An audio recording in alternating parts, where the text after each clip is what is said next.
नमो अरिहंताणं नमो सिद्धाणं नमो आयरीयाणं नमो वज्रायाणं नमो लोय सव्यसाहूनं वन्दितु सर्वसिद्धे ध्रुवमचलमणोवमं गतिं पत्ते वोच्छामि समय पाहुळ मिणमो सुद केवली भणिदम नमः समय साराय स्वानुभूत्या चकासते चित्स्वभावाय भावाय सर्वभावांतरक्षिते निज स्वरूप को परम रस जामे भरो अपार वंदो परमानंदमय समय सार अविकार।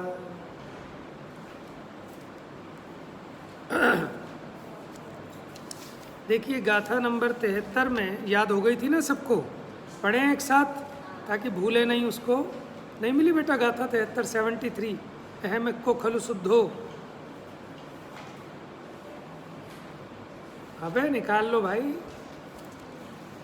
अहम को खलु शुद्धो निम्ममो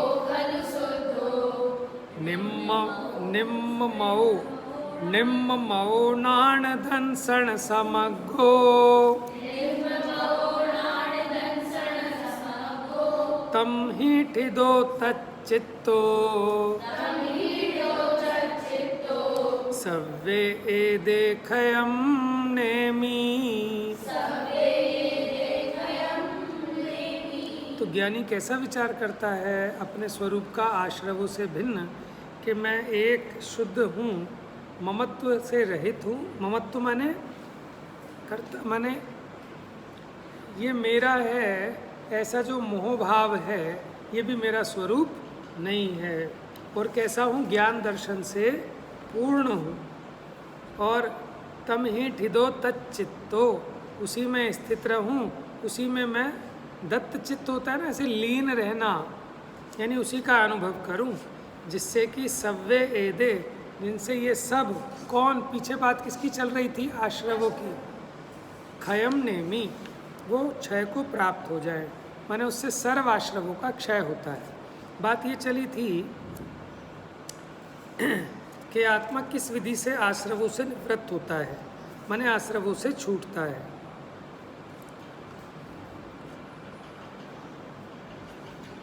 और इसके पीछे जो 72 गाथा थी उसमें यह था कि आत्मा ज्ञान मात्र से ही आत्मा को बंध का निरोध हो जाता है, यानी जो आ रहा था आश्रव वो भी रुकता है, और जो आकर बंधता था अब बंधता नहीं है।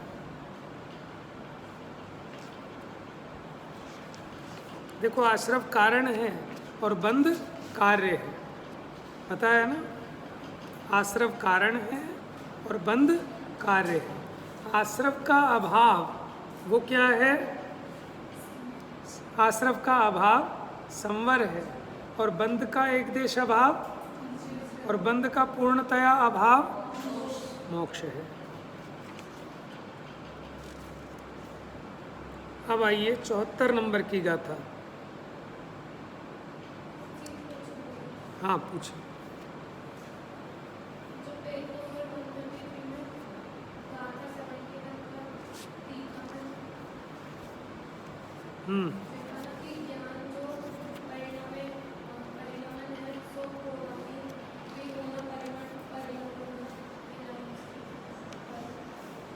सेवेंटी 71 की टीका पे कह रहे हो, कौन सी लाइन्स?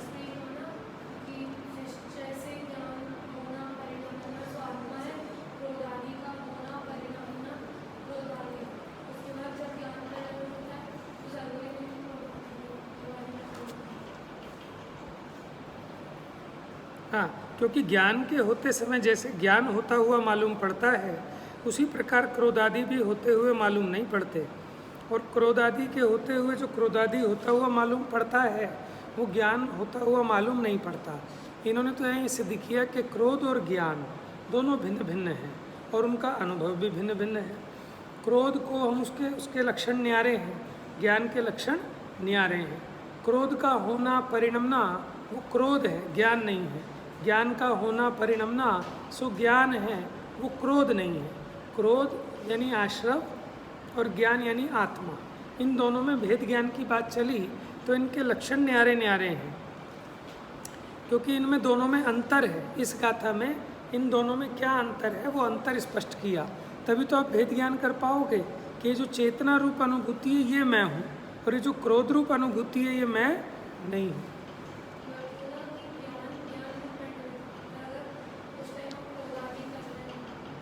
देखो उस समय भी दोनों चीज़ें हैं।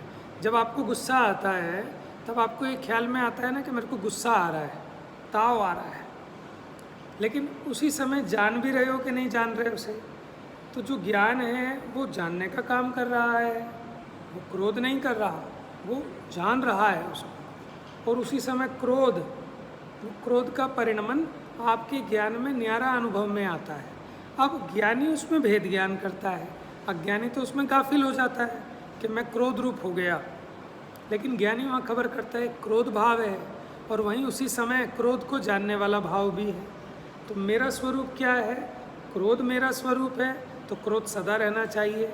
जब क्रोध नहीं था तब भी जानना तो तब भी था, अब भी है।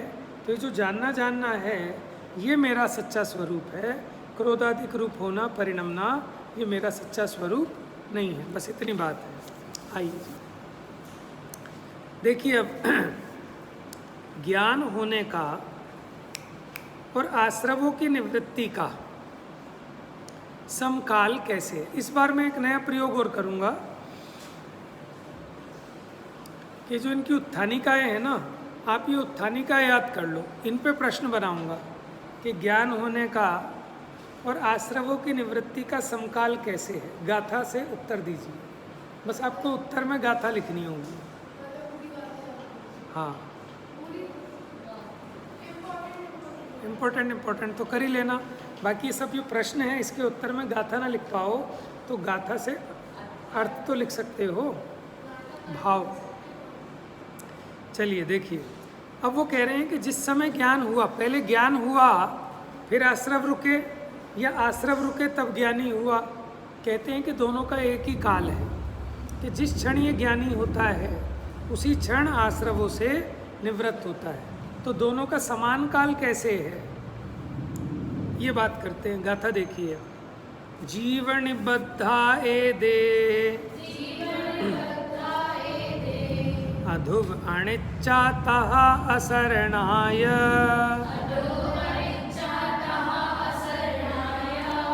दुःखा दुःख फलत्य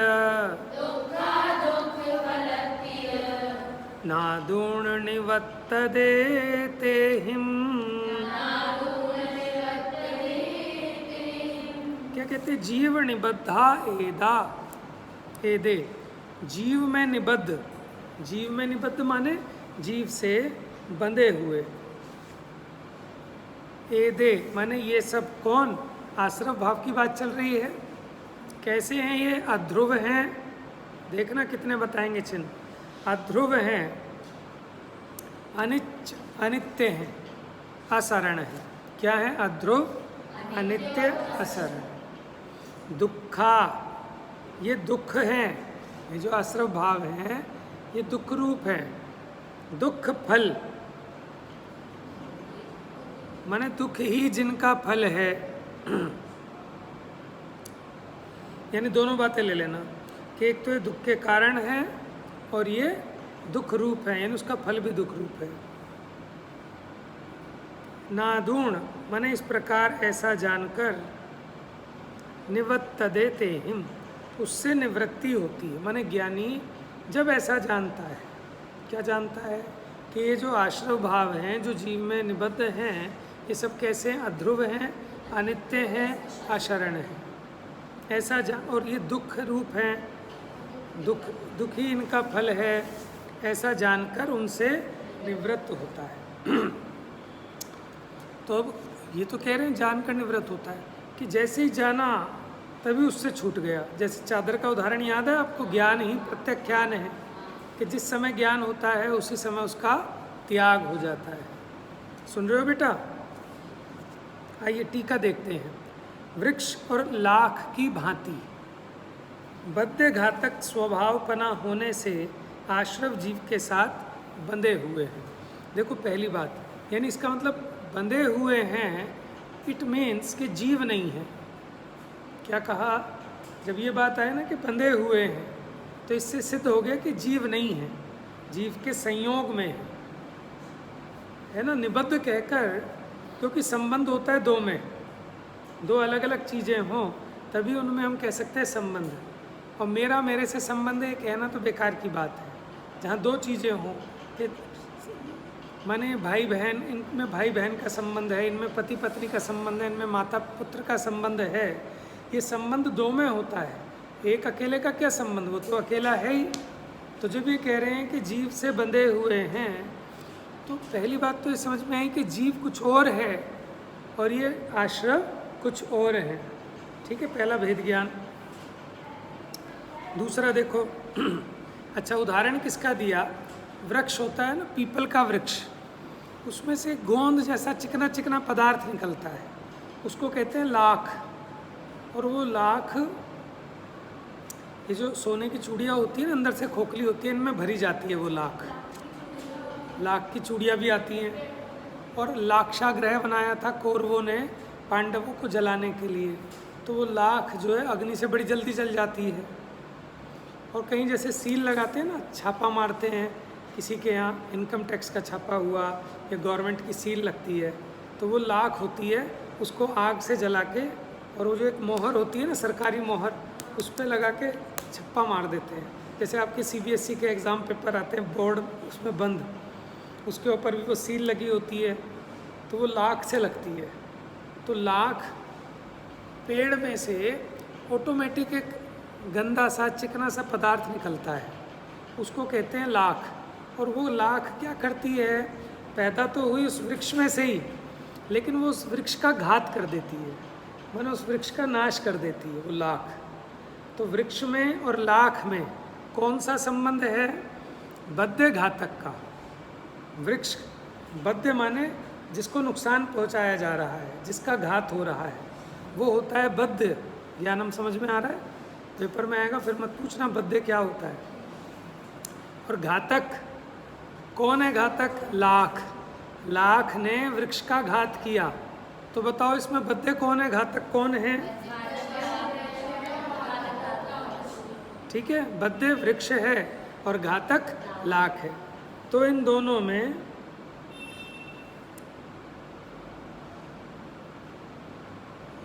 क्योंकि ये तो विरुद्ध स्वभाव वाले हो गए, इसलिए ये जीव माने ये जो लाख है वो वृक्ष नहीं है। भले ही उसमें से उत्पन्न हुई है, लेकिन फिर भी लाख तो वृक्ष की विरोधी है, उसकी घातक है। ठीक है, अब आ जाओ। तो ऐसी आश्रव जीव के साथ बंधे हुए हैं, लेकिन कैसे हैं आश्रव? जीव के स्वभाव का घात करने वाले हैं।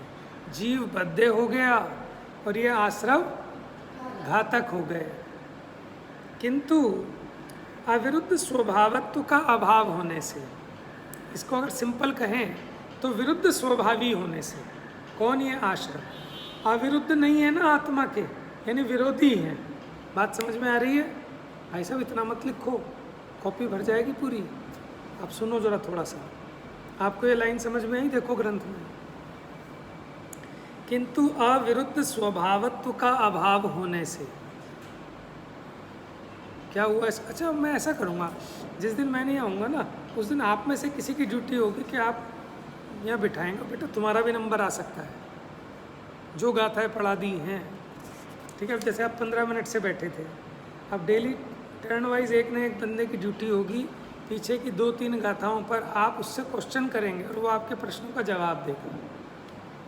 ठीक है, चलिए। किंतु अविरुद्ध स्वभावत्व का अभाव होने से, इसको अंडरलाइन कर लेना बेटा। अविरुद्ध भाव का अभाव यानी विरोधी हैं, सिंपल सी बात इतनी आ गई, इसलिए वो जीव नहीं है। पहली बात ये सिद्ध हो गई ना, आश्रव भाव जीव नहीं है, क्योंकि वो जीव के स्वभाव से विरुद्ध हैं, वो जीव के स्वभाव के घातक हैं। समझ में आया? लाख के निमित्त से पीपल आदि वृक्ष का नाश होता है। लाख घातक है और वृक्ष बद्ध यानी घात होने योग्य है। इस प्रकार लाख और वृक्ष का स्वभाव एक दूसरे से विरुद्ध है। इसलिए लाख वृक्ष के साथ मात्र बंधी हुई ही है, लाख स्वयं वृक्ष नहीं। हालांकि उसी में से उत्पन्न हुई है, लेकिन जो उसका घात करे उसे उसका कैसे माने? तो ये क्रोधादि भाव मेरे ज्ञानादि भाव का घात करने वाले हैं, मेरे स्वभाव का तिरस्कार करने वाले हैं, इसलिए ये मेरा स्वरूप नहीं है। भेद ज्ञान का पहला पॉइंट हो गया। तो ये आश्रव स्वयं जीव नहीं है। हाँ जी, बस आज इतना ही। 6:45 हो गए ना? करेक्ट। तो आप जाइए, क्योंकि लेट हो जाते हो आप लोग, फटाफट बंद करके। नहीं लेट हो जाते हो। कल से मैं थोड़ा और जल्दी आऊँगा ना। जा वाणी के ज्ञान से सूझे लोकालोक,